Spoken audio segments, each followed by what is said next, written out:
Peewee Richter thought he survived the worst night of his life when a rival football player turned into a demon on the championship field.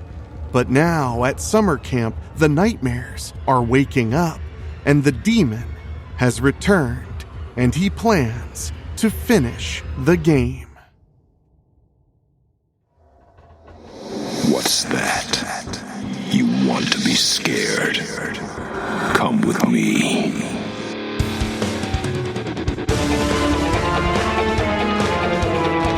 You will experience tales of horror, ghosts, and death. It is not recommended for the weak at heart. Listen in the dark. It's more fun that way. This is Weekly Spooky.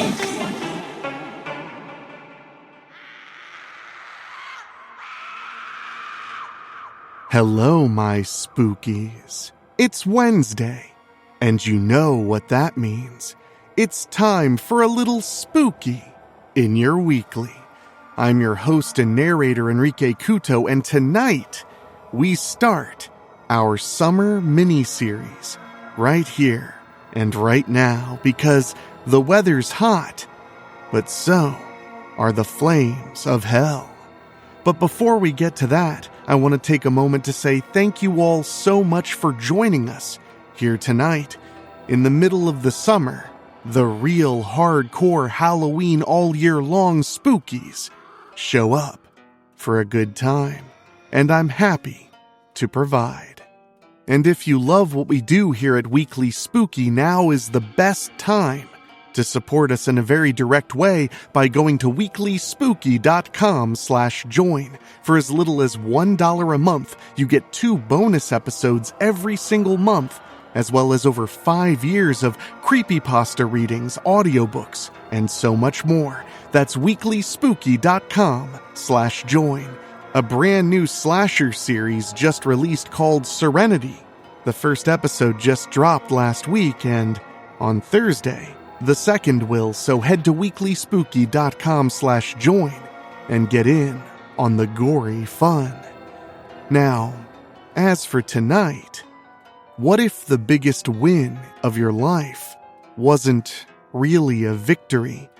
What if the crowd cheered and the scoreboard lit up and everyone called you a hero, but something out there remembered what you did? Something wearing a torn football jersey. Something with glowing red eyes. Something that does not forget humiliation. Tonight's tale takes us to Camp Red Feather, where the summer air is thick, the football field is waiting, and a younger player is about to learn that some rivalries don't end when the whistle blows, because this summer, the monster wants a rematch.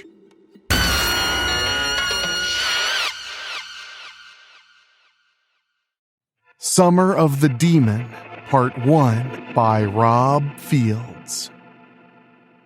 Last fall, I'm back out on the football field at Strickfield Academy. How many times have I been back here since Strickfield High beat Strickfield Academy for the state championship last fall? Every time I come back here, it's always the same thing. The fans are sitting in the stands on both sides. The game's sold out. Eventually, the game starts and plays out the same as before. Strickfield High has to show its guts and determination every time we play schools with enough players to make both a separate offense and a defense, like Strickfield Academy. Strickfield High doesn't get enough people to go out for football, so we have to play both sides. We played Strickfield Academy in our regular season and beat them. We didn't have the best record in the Erie Shore Conference, but we knew we had to win the Battle of Strickfield. This was the day that changed my life. Eddie Richter's my name, but everybody calls me Peewee because of how short I am. Yup, I heard it all. Through the years, I'd been called things like short stack, little boy, runt, pipsqueak, and eventually Peewee. Anyway, there was no point being down on myself about it. I turned my disadvantage into an advantage. Early senior year, my gym teachers saw how fast I could run and got me on the football team, but I ended up on the bench until Strickfield Academy. During the Battle of Strickfield regular season, one of the wide receivers hyperextended his calf muscle. Coach Beam didn't have anybody else. I knew he didn't have much faith in me, but he gave me my shot anyway. I wasn't paying attention to the score, but I knew we were down considerably. Greg Brandlake, Strickfield Academy's star quarterback, took the snap. When he had his man, he threw the ball. I hauled ass and ran towards it. Then I shot right up and intercepted it. Our side of the stands roared as I ran the ball back 76 yards for a touchdown. I couldn't believe it. My first play of the game. Coach Beam kept me in the game. But that's also when a bitter rivalry started between me and Greg Brandlake. I don't think it was just me intercepting him that got him upset. I saw his coach grabbing his mask and yelling right in his face before shoving him away. I didn't like seeing nobody get in trouble like that, but I knew I hadn't done anything wrong. The game continued until we were getting near the end. We were down 34-30. I kept an eye on Brandlake and saw him going back, knowing he was going to throw the ball long. As soon as he did, I knew I could get to it. Before this guy could catch it, I leaped right up in front of him to intercept Brandlake for the second time. When I ran the ball back, Brandlake tried tackling me. I easily sprang up and let him slide under me. When I came back down, I went into the end zone to take the lead, 36-34. Our quarterback, Bill Ridge, called a quick huddle and said he was handing the ball off to me. We lined up. As soon as Bill got the snap, he turned and practically stuffed the ball right in my gut. I held on to it and ran straight into the end zone for 2 more points, making our lead 38-34. Strickfield Academy had to score a touchdown in what little time was left, since we made sure they couldn't tie the game and go into overtime. We would upset Strickfield Academy when one of our tacklers forced a fumble. One of our guys picked up the ball and ran it in for a final score of 44-34. It wouldn't be the last time we'd see Strickfield Academy. After that game, Coach Beam made me a starter. We brought our record up enough to make the postseason. The playoffs were tough, but it all paid off when we reached the finals with a rematch against Strickfield Academy. By now, Greg Brandlake was the premier quarterback in the Erie Shore Conference. He'd gotten so much better since that regular season game. In fact, he'd been offered several full-ride scholarships for it. Looking at him now, though, I didn't know what it was, but he scared the bejesus out of me. If I didn't know better, I'd have sworn his eyes were glowing red.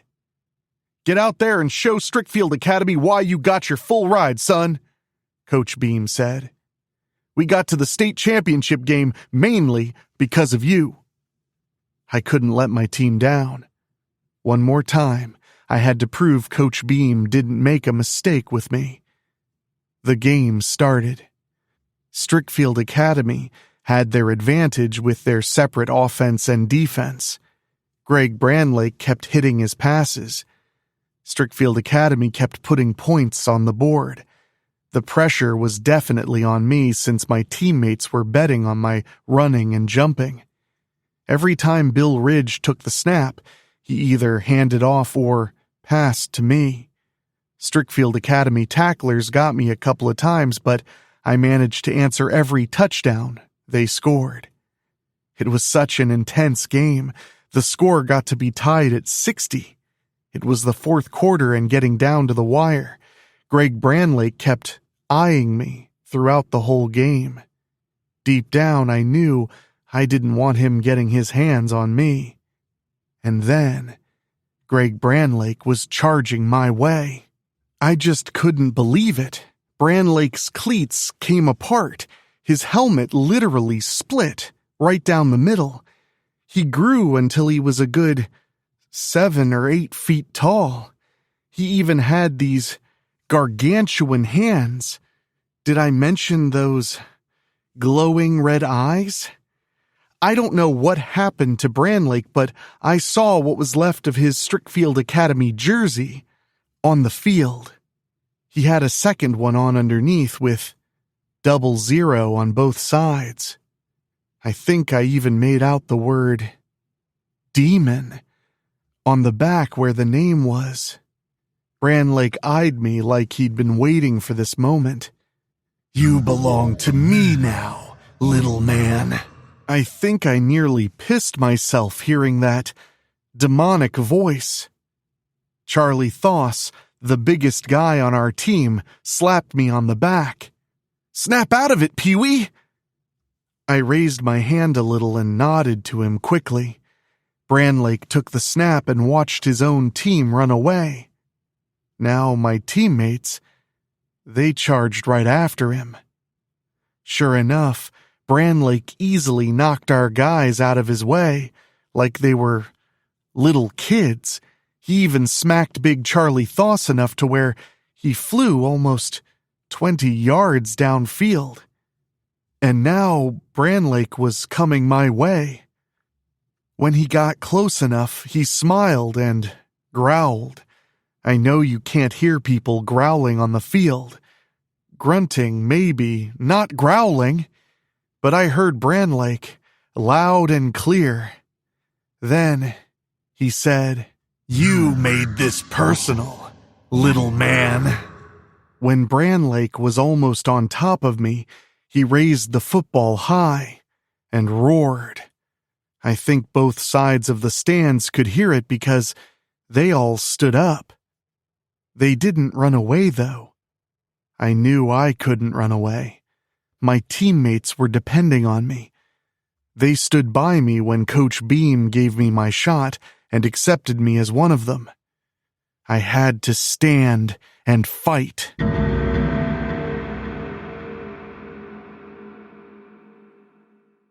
I took a deep breath and charged right at Brandlake. He couldn't believe it when I was climbing right up his body. Hell, my teammates yelled at me asking what the hell I was doing. And then I gasped when I looked Brandlake right in his horrible-looking face. Having seen enough, I snatched the football and dropped off him. "Oh, God!" I gasped, running for my life. I squealed when Brandlake roared. I even heard his huge feet stomping the field and knew he was chasing me down. I think being scared kept me moving. I couldn't hear my teammates, but I could hear that demon's feet getting louder and closer. I was almost to the end zone.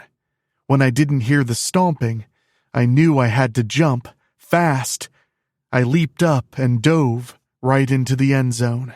No! I heard Brandlake roar. I turned onto my butt and saw the scoreboard change. We won the state championship by a final score of 66-60. Suddenly, Brandlake was right on me and lifting me off the ground. God, I really did not want to die that day and fought against him with everything I had. Brandlake was going to kill me for humiliating him again. Then he raised me up over his head. One of his big hands held onto my neck, and the other held one of my legs. When I saw myself starting to come down fast towards Greg's knee, I knew he meant to break my back. I screamed when I felt the sudden jolt in my spine. Present day. I suddenly woke up screaming. Oh my God, I gasp. I'm in my bunk in my cabin at Camp Redfeather. Just to make sure, though, I check my body. All good. Damn it. It's the middle of June and I keep having these nightmares about the state championship game last fall. I'm damn lucky to be alive.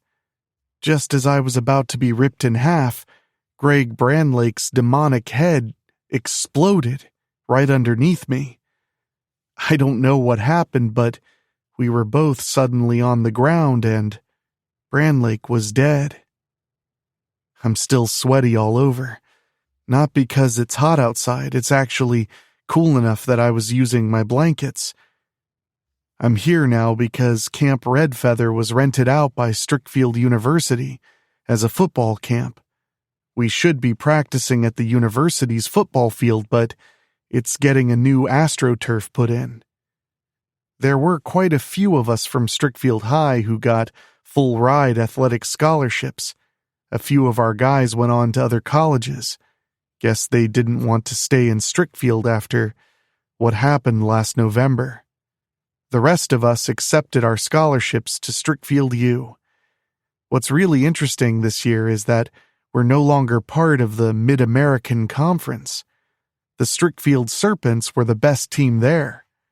They were the only team who could make it to the big bowl games almost every year. They even won some NCAA national championships.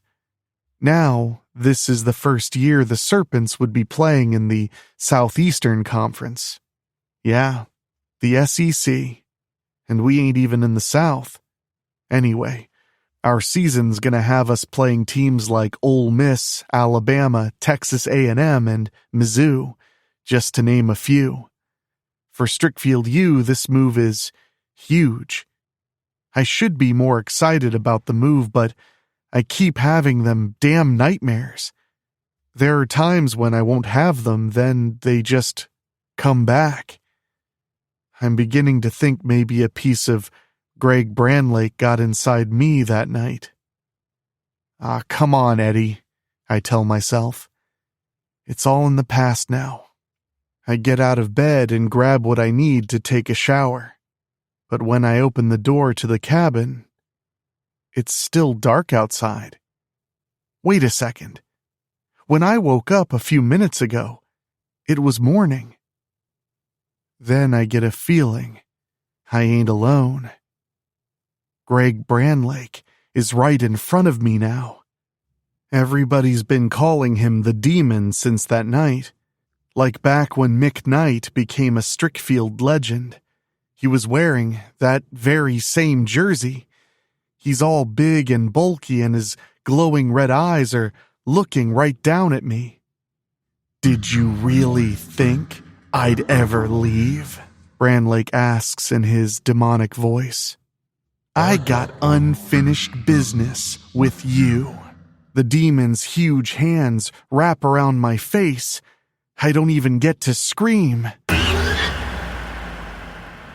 But I do scream when I wake up in my bunk again. It's morning just like before. I get out of bed and quickly go open the cabin door. It's still morning.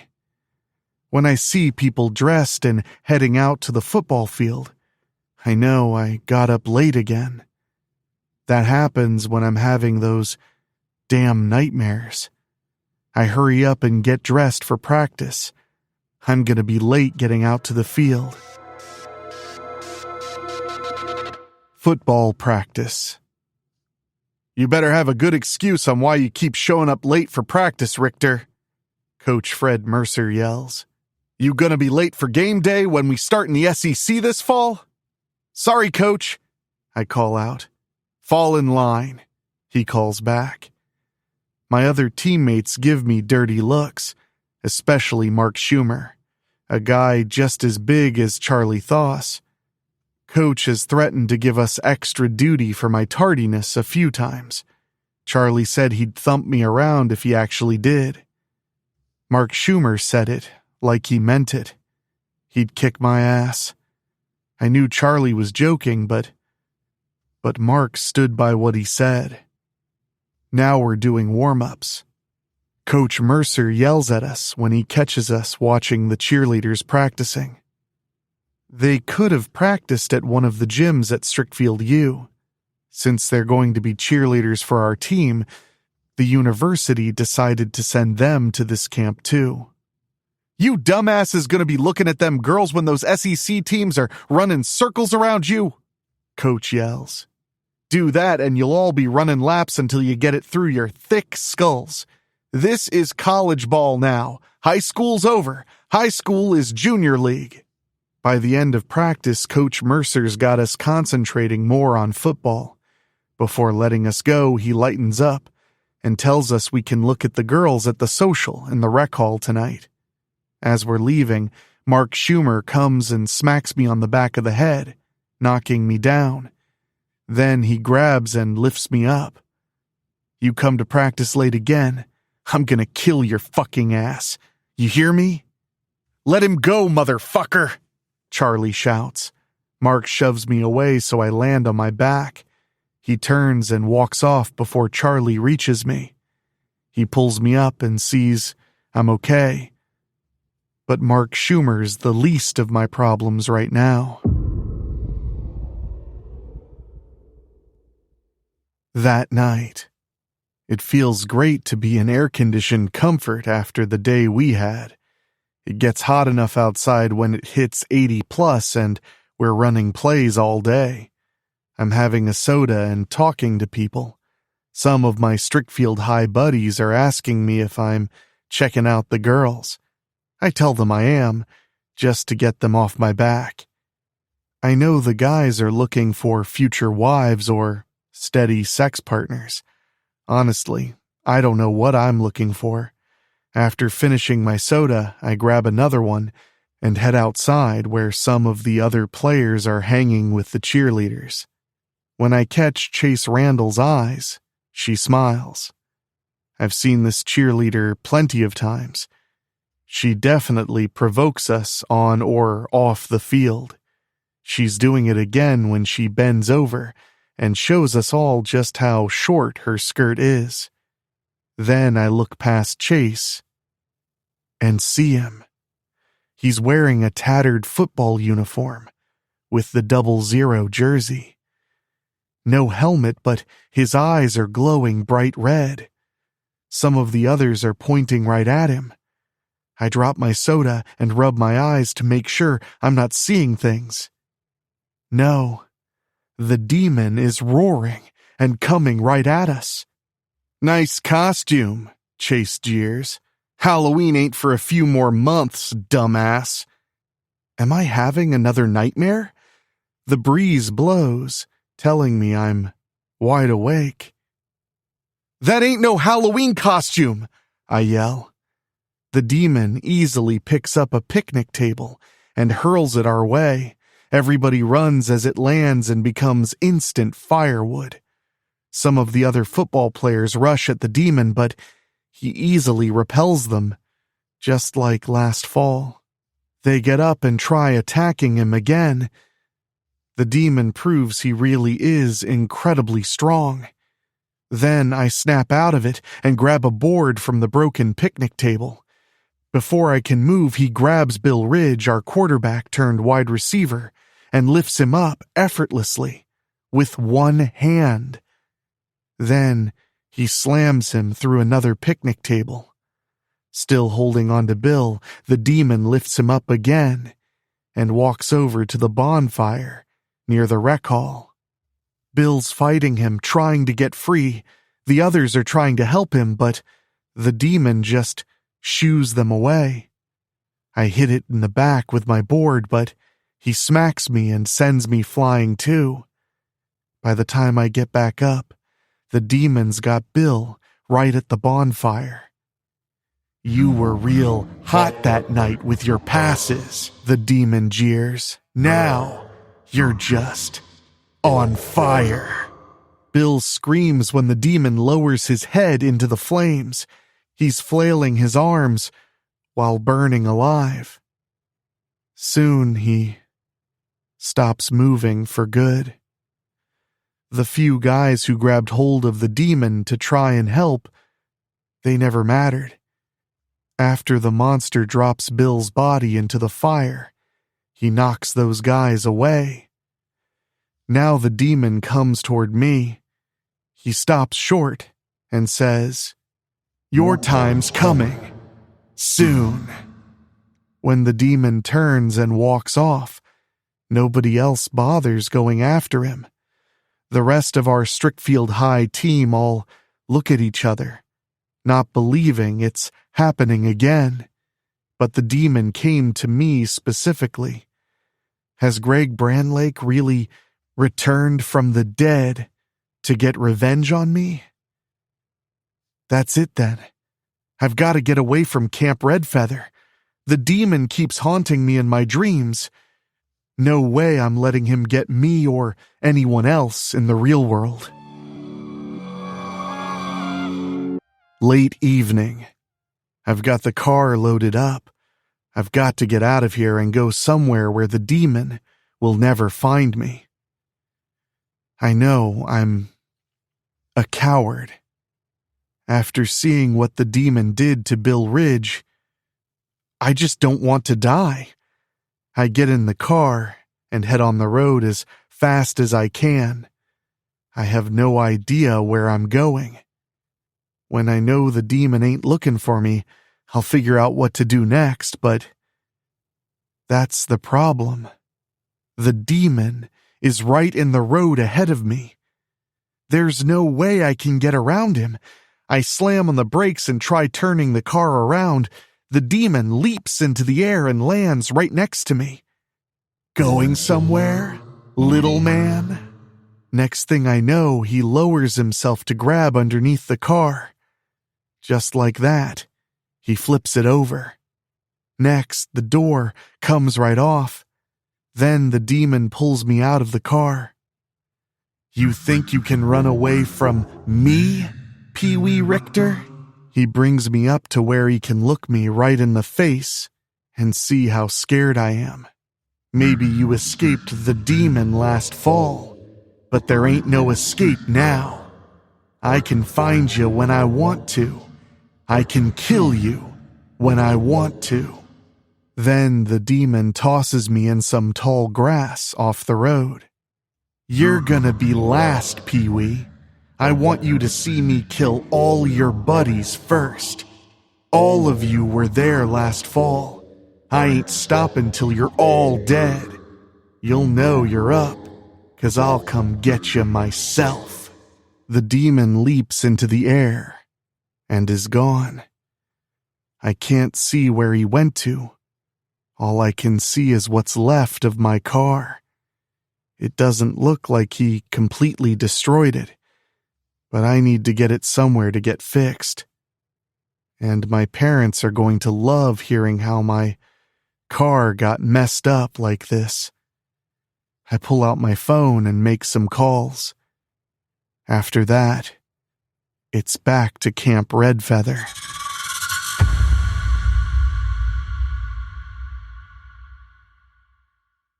The next morning. I didn't sleep much last night. I really feel bad knowing I was going to run out on everybody here. I'll admit I'm scared as hell of the demon. Seriously, why is this happening again? The demon found me on the road saying he can find me any time. As for the car, I got my parents to come and get it. I really had to BS my explanation to them. I think they believed me. No, I damn sure didn't tell them about the demon. I'm sitting here in my cabin, knowing I have to go to practice soon. I'm going to drag ass out there, running on fumes. Seriously, what can I do about the demon? How do I beat him? Well, I can't just sit around and do nothing. I have to fight him, somehow. I'll try and think about it during practice. I get up and head out to the football field.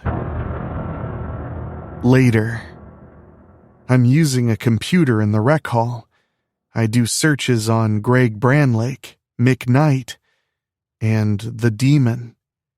I easily find things about the first two, but nothing to tie them together.